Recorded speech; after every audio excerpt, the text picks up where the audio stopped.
esse é o trabalho que eu sempre fico pensando, né? É nunca reinventar a roda. Como é que eu posso pegar o que já existe, nunca ser o primeiro, que eu acho que o primeiro é babaquice, é mais métrica de vaidade. Ah, peraí. Vamos ter que falar um pouco mais sobre isso. Me explica aí. Sejam bem-vindos a mais um Copcast, meus queridos. Tudo bom com vocês? Vamos aqui para os bastidores do copyright no Brasil. Hoje com um convidado, Jonatas Freitas. Tudo bom, meu querido? Fala, Rafa Albertoni! Muito bom estar aqui com você. Agora falei tipo jornalista, né? Mas é uma delícia, cara. Com esse fone aqui, eu me sinto o próprio jornalista, não é? Casa Grande. Casa Grande, não é? Vamos anunciar o jogo de futebol aqui. Cara, a gente vai bater um papo aqui hoje, a gente conversou um pouquinho antes, né? Pra você que tá aí escutando a gente vai bater um papo hoje sobre os 3 pilares dos negócios multimilionários. Quer construir um negócio multimilionário? Esses 3 pilares têm que estar presentes. E ele tava me contando aqui quais são e como eles funcionam. Eu achei do caralho. Tá? Lembrando que esse podcast pode falar palavrão, tá tudo bem, tá bom? Se você não gosta, tudo bem, pode ir embora também, não tem problema nenhum, né? Se você gosta, você é parceiro, tamo junto. É nóis. E aí, meu querido, diga pra mim, então... Antes de falar sobre os 3 pilares dos negócios multimilionários, ou até bilionários, né, em alguns casos, certo? Eu queria que você se apresentasse pra galera, me dissesse um pouquinho quem é você, de onde você vem, enfim, o que você fez pra chegar até aqui. Diga aí, John. Então, eu sou uma pessoa muito comum, acho que como milhões de brasileiros, vim de uma família muito pobre. Meu pai... churrasqueiro, minha mãe dona de casa, do interior da Bahia, Feira de Santana. Eu costumo falar que eu tenho orgulho de estar em Feira de Santana, porque lá a água chega com sede e o vento chega cansado. Você que é um bom admirador de piadas sem graças, essa é a minha melhor. O melhor que eu consigo falar hoje é essa. Ah, bicho, a gente vai fazer umas piadas sem graça hoje aqui, fica tranquilo. Ainda mais que sou nerd pra caramba, né? Depois eu te conto a piada do açaí. Já me contou. Então, aí voltando, 13 anos empreendendo e acabou que na minha infância... eu não imaginava que pra ser uma pessoa bem-sucedida tinha que fazer faculdade, fazer vestibular. Pra mim era assim, quero ser médico, então eu termino o colegial. Você queria ser médico? Não, então eu vou dar um exemplo aqui, tá? Ah, tá bom. Como é que eu pensava da vida. Tipo, quero ser médico ou astronauta. Eu termino o colegial, boto um capacete e vou pra lua. Ou então eu saio do colegial, pego o bisturi e saio costurando todo mundo. Nem sabia que tinha que fazer faculdade. E aí quando eu entendi que eu precisava prestar vestibular... Eu tive um mentor que, vou falar, 18 anos atrás, a palavra coach nem existia, e ele me falou a seguinte frase que mudou a minha vida. John, as pessoas vão ser recompensadas pelos problemas que elas resolvem, não pelo diploma que ela tem. Aquilo mudou uma chave, eu falei, caramba, então eu quero resolver problemas. Então eu fiz um curso de marketing, depois eu fiz cinema, computação gráfica, virei designer, né? E aí com design, a 13... A 14... Você tem jeitinho de designer. Bonito pra caramba, estética, beleza. Você pode ver, o designer, ele sabe escolher bem. Então você conhece minha esposa, eu escolhi muito bem. Eu não posso falar o mesmo dela, mas tudo bem, vida que segue, né? Inteligente é que sou eu e vamos pra cima. E quando eu comecei a empreender há 14 anos atrás, sempre ficou isso muito na minha cabeça, né? Então você resolve o problema das pessoas e as pessoas vão te pagar por isso. Nessa jornada, a primeira empresa, o meu primeiro investidor que eu tive, na época nem falava sobre investidor anjo, né? Então, foi a mãe do meu sócio, que ela era gerente da Caixa Econômica, ela emprestou 50 mil reais, na verdade ela perdeu 50 mil reais, porque não tinha nem maturidade, nem sabia sobre negócio. A gente juntou mais uns 10, 12 amigos, começamos a jogar Counter-Strike, a empresa quebrou em 6 meses, óbvio. Mas a empresa de quê? É criação de site. Sempre foi com tecnologia, né? Então, Você já começou... Quantos anos você tinha? Se for há 14 anos atrás, eu tava com os meus 18, 19 anos. Você investiu 50 mil numa empresa com 18, 19 anos e perdeu todo esse dinheiro porque ficou jogando CS. E também nunca fui bom em CS, né? Então eu perdi as duas coisas. Eu perdi o dinheiro e perdi o jogo. Então a vida segue. E perdeu os amigos, né? Perdi todos os amigos. Mas... eu sempre costumo falar que eu nunca fui o cara mais inteligente da sala, nunca fui o cara mais, o cara, aquele gênio, nunca, mas eu sempre fui muito observador. Então eu começava a observar o que as pessoas boas faziam, o que os melhores faziam, eu sempre começava a replicar o que as pessoas faziam, né? Tem aquele ditado, você primeiro pra depois você ter. Então primeiro eu sou uma pessoa de sucesso, pra depois construir uma pessoa de sucesso. E aí nessa jornada, eu ouvi... você conhece, lembra da Bel Pesce? Lembro. Vou falar da Bel Pesce da área boa, tá? Da época boa. Agora foi bem negro o humor, né? Mas tá tudo certo. Tudo bem, tá tranquilo. E a Bel, ela tava na época na Lemon, e aquele aplicativo do Vale do Silício e tal. E aquilo me chamou muita atenção. Aplicativo. E aí eu comecei a trabalhar com aplicativo, então 14 anos andando com programadores. E aí eu falei, aplicativo tem uma coisa aqui que é bem legal, que as pessoas me pagam um pouco ali, eu consigo ganhar dinheiro. E aí eu fui uma das primeiras empresas do Brasil, isso em 2013, a fazer aplicativos. Então, na época o Steve Jobs era vivo, a gente estava na época do iPhone 3. Nossa, então, ali eu já comecei senhora, com hoje essa... é o iPhone 11, depende de quando você iPhone estiver 11, ouvindo, talvez já esteja no iPhone 38, né? Plus. né? E aí eu comecei a trabalhar com aplicativo, e aí com o aplicativo acabou que várias competências foram sendo adquiridas ao longo do processo, né? E dessa onda, eu sempre fui muito de observar quem tinha muito sucesso e querer implementar nos meus negócios. E aí, acho que foi, se eu não me engano, em 2014, o Flávio Augusto, que era de Geração de Valor, fez o GV Top.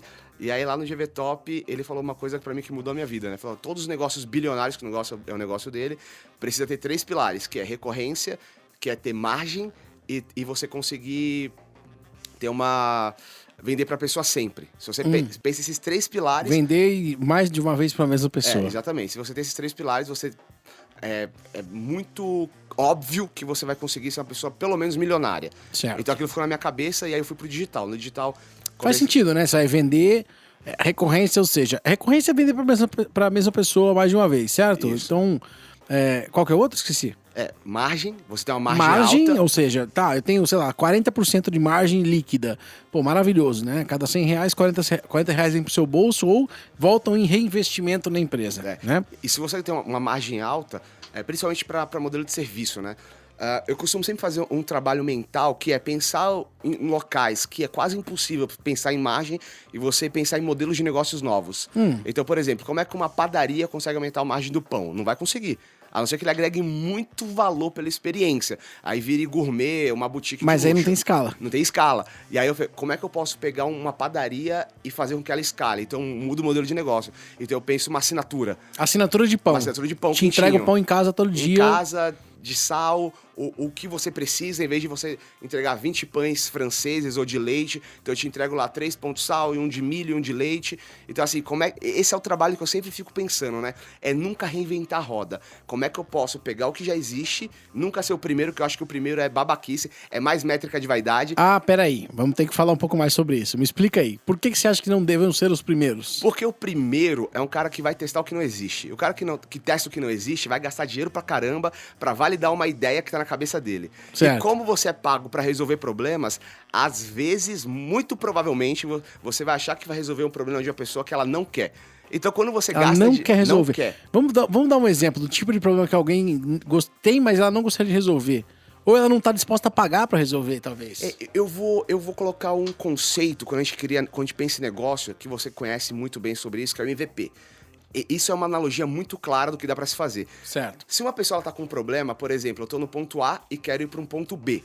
O que é que eu quero nesses 2 pontos? Estou no estado atual, quero ir para o estado desejado. Então eu quero me locomover para chegar no ponto B, certo? O que as pessoas pensam tradicionalmente? Elas querem construir um carro, porque eu quero me locomover. Então ela vai fazer o chassi, vai fazer a planta, vai fazer o motor, vai ligar, vai colocar o vidro, vai colocar gasolina. Depois de 6 meses que o carro tá pronto, ele vai começar a se locomover. Só que aí 6 meses já perdeu tempo, o mercado mudou. Você poderia ter caminhado 6 meses que você chegava muito mais longe. Cara, eu poderia ir andando e aí cansei no meio do caminho, comprei um skate, peguei o skate, comecei a perder o controle, coloco uma barra de haste no meio, faço um patinete, e aí o patinete eu vejo que eu não consigo me locomover distâncias muito grandes, coloco 2 rodas, um pedal, viro uma bicicleta, então eu vou constantemente ouvindo o feedback das pessoas do meu produto e vou melhorando ele para chegar no estado final, que é o ponto B. Mas todos eles funcionam, né? Funciona, isso que é exatamente. O ideal, né, de se pensar. E você não fica parado. Porque a economia, se você pensar que na Revolução Industrial, você é formado para apertar parafuso. Tem lá o chão de fábrica, então tem vários processos. Então você foi ensinar desde a sua escola a apertar parafuso dos processos da escola. Sim. Mas não a pensar em mobilidade urbana, por exemplo. Aí as pessoas falam, nossa, o Uber é a maior empresa de tecnologia do mundo. Na verdade, não. O Uber foi a maior empresa de design de serviço do mundo. Porque você nunca imaginou que você ia estar no sofá da sua casa, ia apertar um botão e ia chegar um carro na sua frente para te levar para qualquer lugar. Talvez você até imaginou, mas imaginou que isso fosse algo tão sonhado, né? Tão maluco. E aí eu acho que é muito louco você falar do Uber, porque o Uber é uma ideia óbvia, né? Sim, muito óbvia. É muito óbvia. Tipo, não tem...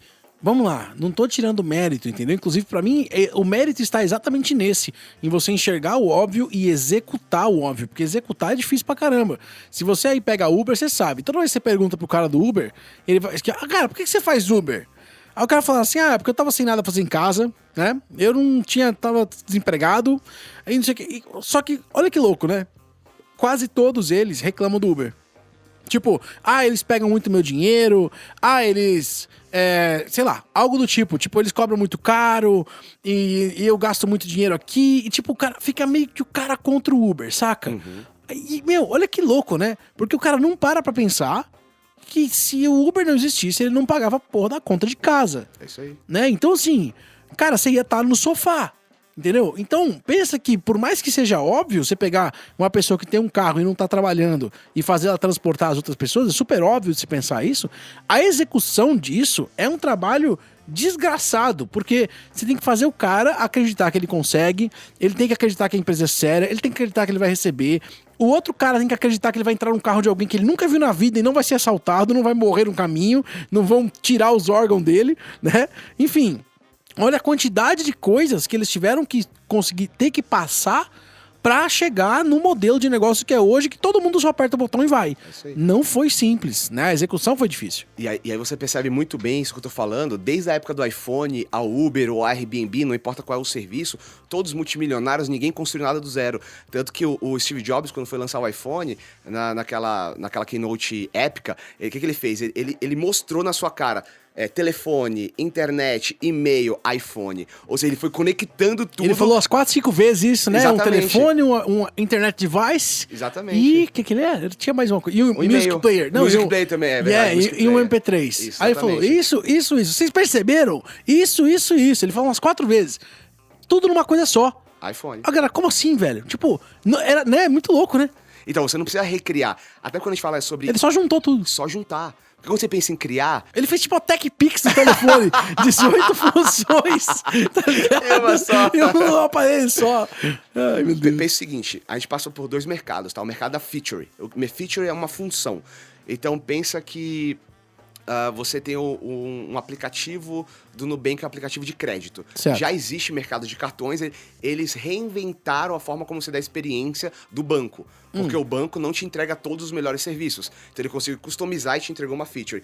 Só que o mundo hoje está passando para a fase da experiência. Então hoje você vive um ecossistema, o que é os super apps que a gente chama, né? O que é um ecossistema? Imagina que você está lá na China com o WeChat, que é um aplicativo igual ao WhatsApp. O WhatsApp da China. Você pode pagar...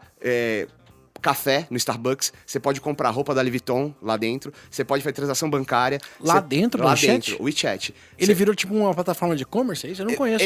O WeChat virou o que a gente chama de super app, né? Virou um ecossistema. Então, ele consegue te atender do dia que você acorda à hora que você vai dormir. Fala assim, quero pedir uma comida. Você manda um WhatsApp pra alguém, ali um WeChat pra alguém. O iFood, né? Manda o iFood, por exemplo. Você pode pedir. Ou então, eu quero jogar... o WeChat é da Tencent, né? A Tencent é um dos maiores fundos do mundo, que a regra dele é pegar 10 centavos da população. Tanto que é o nome Tencent, né? 10 centavos de cada pessoa, é isso? Exatamente. Então eles compraram muitos joguinhos. Então só de jogo, se eu não me engano, em 2019, no primeiro trimestre, faturou 2,9 bilhões de dólares com o joguinho. Então o aplicativo que era de mensagem, que compra com jogo, que vira ali. banco, lá é o Crash Royale, Candy Crush e Crash Royale também. Então assim, olha que muito louco, né? Então se você pega na época da Revolução Industrial, por exemplo, você tem lá tecnologia, medicina, agropecuária. Então você tinha criações bem segmentadas. Só como já foi tudo criado, o que você faz? Você combina. Então você pega tecnologia, agro e saúde, agro health tech. Então você consegue juntar para fazer algo que não existe. Educação, né? EAD, que antes era sala de aula, junto com a internet, a tecnologia via EAD, né? Você pode pegar um caso de educação que eu gosto muito, a própria University 42, que é a Universidade 42, né? Que ela remodelou a forma como você aprende, porque foi comprovado que quando você passa lá 5, 10 anos na faculdade, quando você sai, a tua retenção é de 1 a 3% do conteúdo. E aí, de tudo que você aprendeu. De tudo que você aprendeu. Por quê? Porque você não tem prática, você não ensina. Na pirâmide do conhecimento lá... Você só é um consumidor, né? Você só fica escutando, na real. Que é de 10 a 20% da retenção. Exato. Da pirâmide do conhecimento. Que o último nível é ensinar, não é? não é? Exatamente. Então, a Universidade 42, elas são 42 níveis que você vai passando de fase, só que para você ir para fase 4, você tem que ensinar todo mundo da sua galera que tá na fase 2 aí pra fase 3. Então você ensina. E aí você vai pegando problemas multidisciplinares, porque hoje o mundo é multidisciplinar, você não tem um problema específico. Hoje, cada problema que existe no mundo, ele é combinado com várias áreas. Então, se você é um cara muito específico nessa nova economia, você fica para trás. Então, como é que você cria pessoas multidisciplinares para resolverem problemas, sem focar no que o Mac ensina? Então, isso são coisas que o mundo tá passando. Né? Cara, adorei isso que você falou, porque hoje, quando a gente vai contratar para esse Bcop, hoje a gente tem 26 pessoas e todas elas trabalham de casa. Né? Então, todo mundo é remoto. Quando eu falo isso, a primeira pergunta, depende da pessoa que tá falando comigo, né? Tem duas perguntas que aparecem. A primeira é, cara, como é que... Se o cara é empresário, ou se ele tem um negócio, né? E ele tem vários funcionários e tal, ele pergunta, como é que você consegue gerenciar todo mundo de casa? Né? Essa é a primeira coisa que a pessoa pergunta. Aí eu falo assim, cara, eu não gerencio ninguém. As pessoas se autogerenciam. Elas são contratadas para serem autônomas, sacou? Aquela história de que você tinha que mandar a pessoa fazer alguma coisa, aqui dentro não existe. A gente não manda ninguém fazer porra nenhuma. Eu jogo o problema na mão daquela pessoa e ela tem que dar um jeito de resolver. Né? Então, sei lá, por exemplo, a área de copy. Cara, precisamos fazer um projeto para um cliente XPTO. Beleza. Galera, qual vai ser o projeto que a gente vai fazer? Como que vocês vão fazer? Como é que vocês vão se organizar? Precisa de reunião? Não precisa de reunião? Eles são autônomos, entendeu? Agora, como é que eu faço pra ter pessoas assim? Isso é o mundo dos sonhos. Cara, a gente contrata bem pra caralho. É isso que a gente faz. E a grande característica das pessoas que dão certo nesse tipo de negócio, ou nesse tipo, na nossa empresa, pelo menos, é elas serem multidisciplinares. Então a pessoa precisa manjar de vídeo, de texto, de áudio, de design, um pouquinho de cada coisa. E ela pode ser especialista numa área, ela pode ser mais profunda numa área, mas ela tem que entender, por exemplo, o cara que faz o vídeo tem que entender por que aquele vídeo vai ser usado. Ele vai pro YouTube, ele vai pro Instagram, ele vai pro Facebook, ele vai pra onde? Ele vai ser pago ou ele vai ser gratuito? Tipo, como é que vai ser a função daquele vídeo? E aí, se ele não entende isso, ele faz só um vídeo lindo, maravilhoso, que não serve pra nada. É isso aí. Né? E a segunda coisa que me perguntam muito é se eu tô contratando. Sim, eu tô. Sim, sempre. Eu sempre tô contratando. Né? Então, desde que você seja bom pra caralho e multidisciplinar, pô, fala comigo. Eu falo muito assim, eu tenho um grande amigo que ele foi eleito lá pelo Advogados 500 como o terceiro maior advogado tributário do país. Caraca. E eu falo, cara, qualquer empresa ou negócio que você faça, que você cria um processo que uma pessoa consegue te representar e fazer muito bem, a máquina vai substituir. Então, eu trabalho com inteligência artificial, né? Fala isso de novo que o pessoal precisa entender isso aí. Se você tem uma empresa, tá? Uma empresa de copy, por exemplo. Se nessa empresa de copy você cria um checklist, um documento, um processo, onde qualquer pessoa que esteja iniciando no copywriting chegue na sua empresa e consiga, através do checklist, criar um conteúdo de copy e entregar resultado, essa pessoa vai ser substituída. Porque alguma máquina de inteligência artificial vai entender a semântica, vai entender o processo e vai criar muito melhor. Se tem processo, dá pra ser duplicado, né? Dá pra ser aprendido por uma máquina. Exatamente. O que a máquina não consegue, talvez, é criar processo. Não, até consegue, Até né? consegue, até ela muito muda, ela até melhora o processo. Até melhora o processo. Então, assim... Mas a área de criatividade talvez seja uma área que vai ser mais difícil de ser substituída, né? Esse vai ser o grande diferencial da máquina, né? Que é o sentimento, a emoção e a criatividade. Legal. Mas se tiver processo, dá pra substituir. Total, 100%. Então, imagina que aí esse advogado tributário, eu falei com ele, cara, você trabalhou a vida toda só estudando direito tributário. Fala que a filha dele ia chamar ISS e o menino ia chamar... Cofins. Cofins, exatamente, Cofins. E eu falei com ele, só que se a máquina já vai te substituir, se a tua melhor habilidade é essa e a tua segunda melhor habilidade for fritar ovo, tu vai quebrar. Porque assim, imagina que eu tenho um processo tributário. E aí eu tenho ele, que é um grande advogado, só que todas as regras que ele baseia a defesa dele é com base no que ele estudou. Do que ele lembra, né? Só do que ele sabe. Tem uma máquina que pega todo o primeiro processo tributário de 1800 e bolinha, faz uma varredura em todos os processos que já existiu no mundo e ele sabe distinguir quem ganha e quem perde. Ele cria uma defesa pra você. Quem você vai contratar, a máquina ou ele? Então, assim, é muito louco isso. Então, cada vez mais eu incentivo as pessoas a serem multidisciplinar, assim, ter um conhecimento técnico, mas saber, dentro de uma empresa, vários processos em paralelo para que você consiga entregar resultado, né? Então é muito disso. E aí quando a gente fala sobre não recriar a roda, porque o cara que tá na frente, ele gasta muito dinheiro e energia. O primeiro cara do primeiro, mercado. Cara, e a única métrica dele para isso é vaidade. De chegar pra pessoa e falar, cara, eu fui o primeiro que fez isso. Para mim é muito mais importante o cara que ganhou dinheiro e teve resultado do que o cara que falou que é primeiro. Então quando eu penso que o meu negócio tem que ter recorrência, tem que ter margem, tem que ter escala, foi um dos pilares, os 3 pilares que eu acredito para o negócio ser multimilionário, para construir, por exemplo, o Gerenciagram, né? Que foi uma empresa que eu construí que em 2 anos virou a maior do Brasil. Faturei, se eu não me engano, 47 milhões de reais, com uma margem de 47%. Tive 1 milhão de pessoas na base, né? 60 mil pessoas pagantes ativas. 60 mil clientes? Ativos pagantes mensal. Caramba. Então, assim, foi uma baita escola. Então, através daí eu comecei, eu saí em setembro de 2019. E aí eu comecei a ficar tarado para ser investidor e criar e pegar empresas só nesses modelos, né? Então qualquer negócio que eu vou montar hoje, eu sempre fico pensando como é que eu posso criar nessa empresa um modelo de negócio que possa ser escalável, que tenha margem e que eu consiga trabalhar sempre para a mesma pessoa. Até porque se você pensa o marketing, você tem o CAC, né? Que é o custo de aquisição por cliente. É muito mais barato você vender para quem já é o seu cliente do que você ter que ter um turnover muito alto e ter que colocar muita gente para dentro da base. Investir em tráfego, né? Investir em marketing para conseguir mais gente. Exatamente. Sendo que as pessoas têm necessidades muito recorrentes, né? Se a gente parar pra pensar, né? Uma vez eu fiz um exercício, você falou de recorrência, né? Que acho que é um dos grandes pilares de fato. É um exercício assim de quais são os serviços ou quais são as coisas que você tem por assinatura na sua vida. Aparentemente é pouca coisa. Você fala assim, não, eu tenho lá Netflix, que mais? Spotify. Aí você começa a mergulhar um pouco mais. O celular. Certo? A garagem, o aluguel da sua casa, o seu cartão de crédito, a sua conta no banco. Sabonete. Sabonete? Todo mês, pelo menos, tem que comprar sabonete recorrente. Ah, sim, exato. Exato. Eu tô falando só das que já são cobradas. Que já vai automaticamente. Exatamente. Ali. Das que são cobradas automaticamente de você.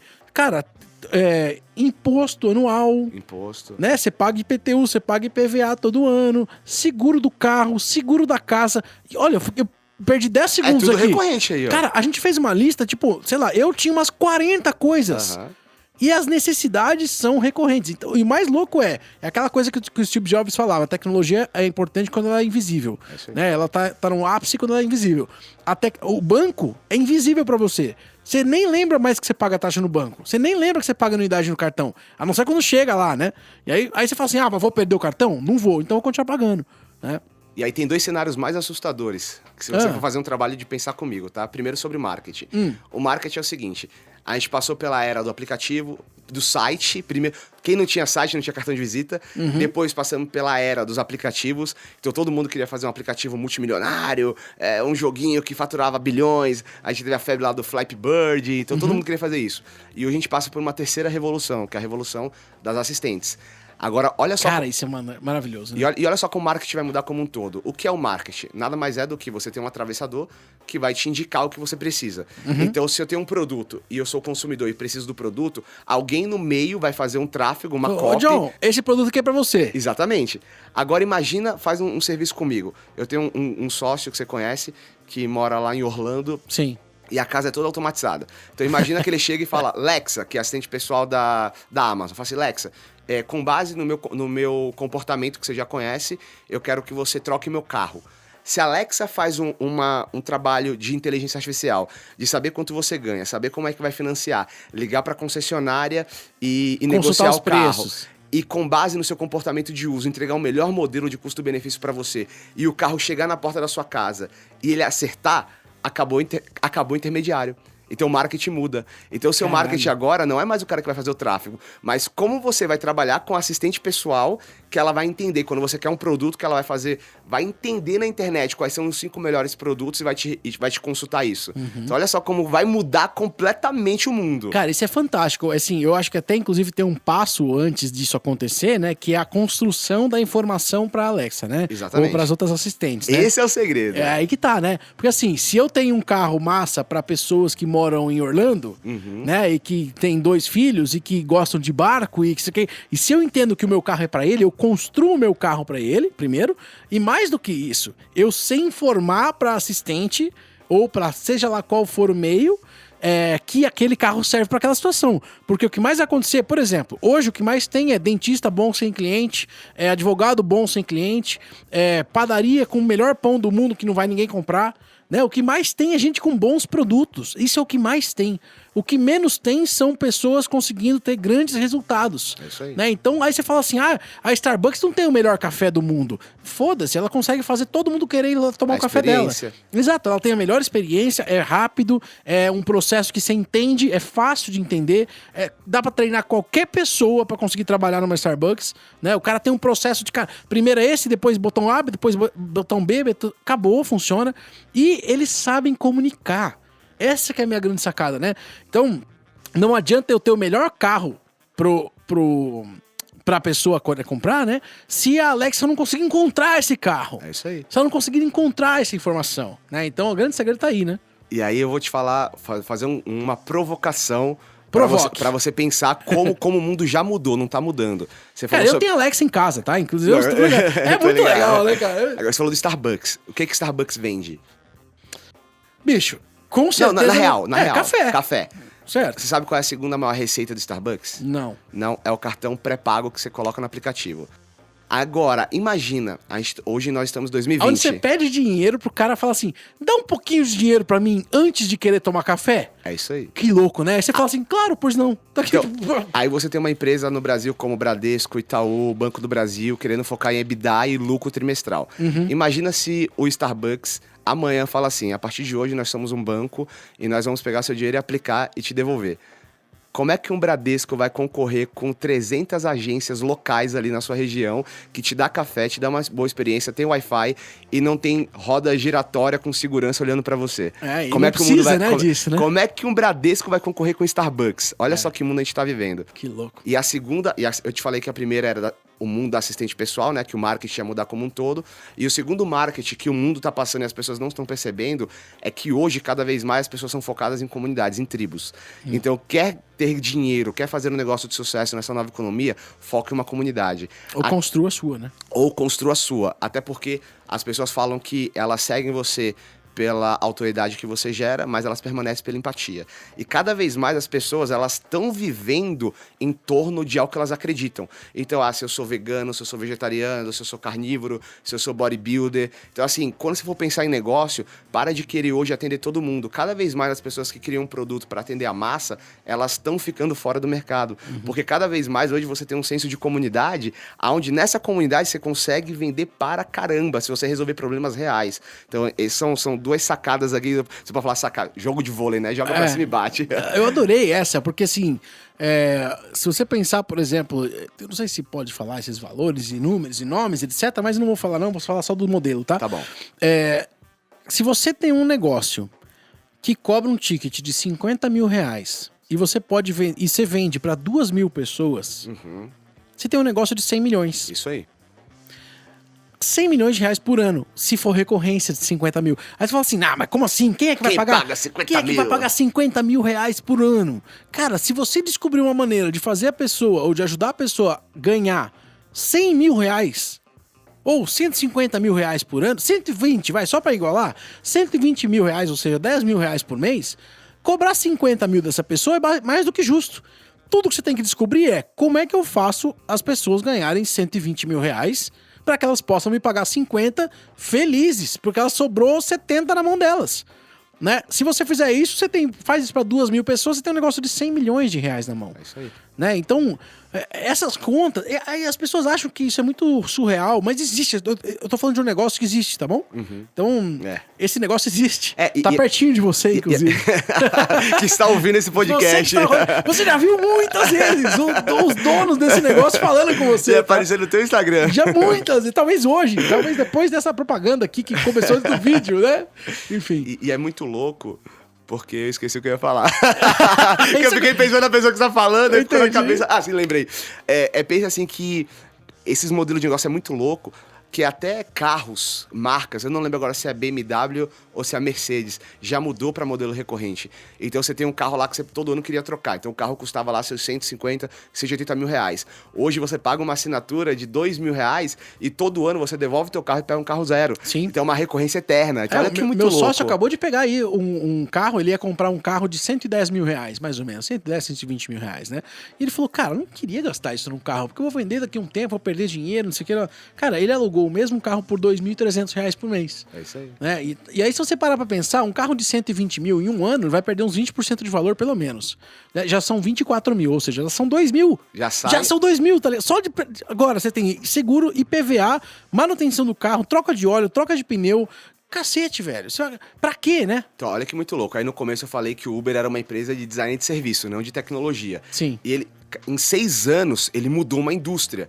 Então, o Uber hoje, ele já... Ó, só em Manhattan, ele fatura mais do que 3 vezes o faturamento da maior frota de táxis de lá. Então, olha que muito louco. Que é a maior cidade do mundo de táxis, né? Então, é muito louco. Mas, mais do que isso, ele já nasceu meio que morto.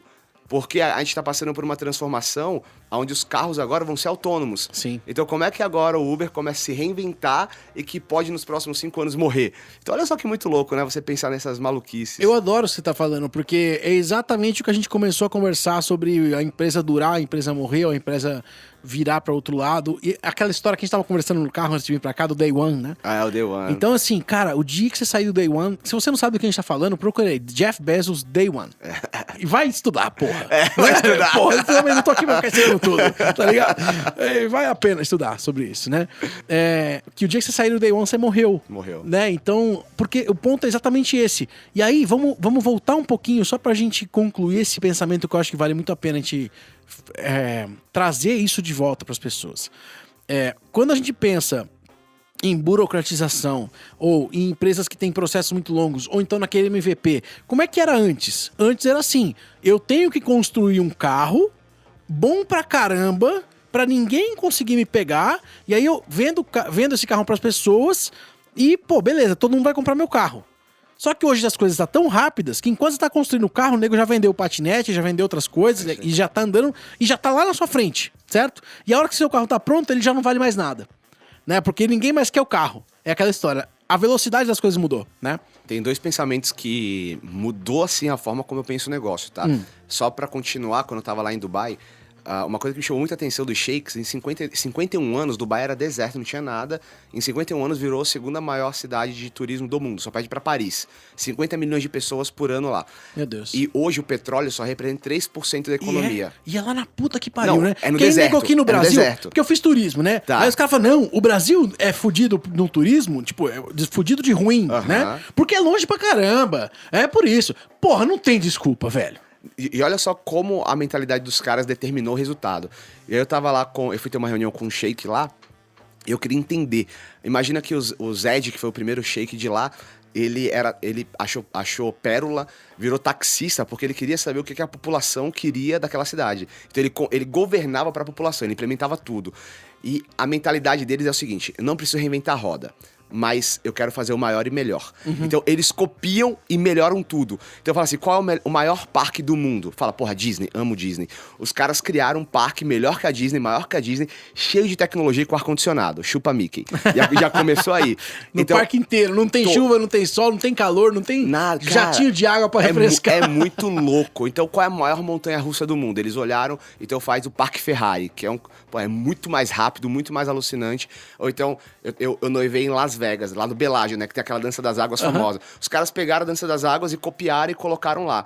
Só que tudo deles ou eu faço melhor ou eu faço maior. Então qual é? Maior aeroporto do mundo, Dubai. Maior Boeing do mundo, A380, tá lá. Maior shopping do mundo, Dubai Mall. Maior prédio do mundo, Burj Khalifa. O Guinness Book foi se instalar em Dubai. Só pra você ter ideia do nível dos caras. Pô, tá tudo lá, vamos lá logo, né? Então assim, cara, nunca invente a roda. Pega o que já existe, melhora, adapta pra tua roupa, que eu falo, né? A forma como você faz o teu negócio e coloque pra execução. E o segundo pilar, pra gente finalizar, eu gosto muito do Elon Musk, né? Que ele fala muito da Force Principle. Já ouviu falar do conceito da Force Principle? Já. Que pra mim é a construção de um negócio de sucesso. Você não precisa reinventar nada, mas imagina que tudo que já existe, você pode desconstruir e fazer melhor. Ele usou o exemplo ele queria colonizar Marte, e para colonizar Marte só tem um meio de transporte, que é o foguete. E aí ele queria comprar um foguete, ele viu que na Rússia era caro pra caramba e precisava fazer aquilo virar uma coisa acessível, a NASA não conseguia. Falou, cara, por que custa isso? Porque sempre foi assim. Então traga um foguete. Aí pegou um foguete, falou, agora desmonta todo. E o cara foi desmontando todas as peças do foguete, agora remonta. E ele viu, essa peça aqui custa $400 mil. Por quê? Porque sempre foi assim. Então desmonta ela. Desmontou, remontou, custou $2 mil. Eu sei que ele reconstruiu o foguete custando 2% do valor do original. Então, assim, ele conseguiu... Além disso, ele ainda volta de pé, né, mano? Que é muito louco, né? E aí foi uma outra loucura, foi e voltou, né? Então, assim, nos seus negócios, pensa muito sobre isso, né? Em vez de você ficar sempre olhando somente o palco da pessoa, desconstrói aquilo, os bastidores, o quanto o cara trabalha, quanto ele conecta as coisas e vai reconstruindo pro teu negócio, que você vai ver como você vai fazer muito mais assertivo, porque alguém abriu o caminho pra você, alguém foi o primeiro, se lascou muito e você agora vai surfar essa onda, né? Até porque se um barco, a gente tava velejando juntos, se um barco tá na maré, se a maré sobe pra um barco, todo mundo que tá do lado sobe junto. Então, se você souber aproveitar, não é ruim ser o segundo colocado, desde que o segundo colocado seja uma Pepsi da vida, né? Animal. Legal, cara. E a gente vai bater um pouco mais de papo sobre isso na segunda parte dessa nossa conversa. Mas é isso, se você chegou até aqui, então curte aí o nosso canal, enfim, assina se você tá no YouTube para você receber, assina também no Spotify. Lembrando que toda terça tem Copcast novo aqui. E é isso, a gente se vê na semana que vem. Um grande abraço. Semana que vem tem um pouco mais com o Jonatas Freitas. Até mais, gente.